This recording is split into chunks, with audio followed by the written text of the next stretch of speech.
என்னன்னா இது ஹெவியர் தான் ஏர், காற்றை விட கனமானது. வீட்டில் எங்கேயாச்சும் லீக்கேஜ் இருந்துச்சுன்னா தரைமட்ட அளவில் வந்து இது பரவி ஒரே இடத்துல தான் ஸ்டோரேஜ் ஆயிருக்கும். அந்த நேரத்தில் வந்து நம்ம லீக்கேஜ் இருக்குன்னு தெரிஞ்சுன்னா எக்காரணத்தை கொண்டும்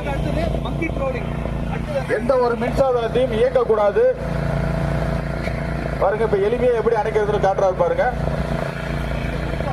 சொல்லுப்போம் பாருங்க, இப்ப வந்து எரிஞ்சிட்டு இருக்கு. ரெகுலேட்டர் ஆஃப் பண்ணுப்பா, ரெகுலேட்டர் ஆஃப் பண்ணி காட்டு. நம்ம ரெகுலேட்டர் ஆஃப் பண்ணமாக ஆட்டோமேட்டிக்கா அணைஞ்சிரும். சில நேரத்தில் ரெகுலேட்டர்லேயே ஃபயர் ஆயிடும்.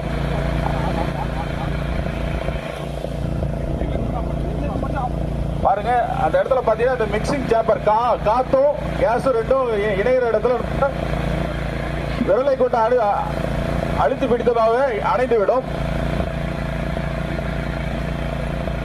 இப்ப கழட்டிட்டு பார்த்தது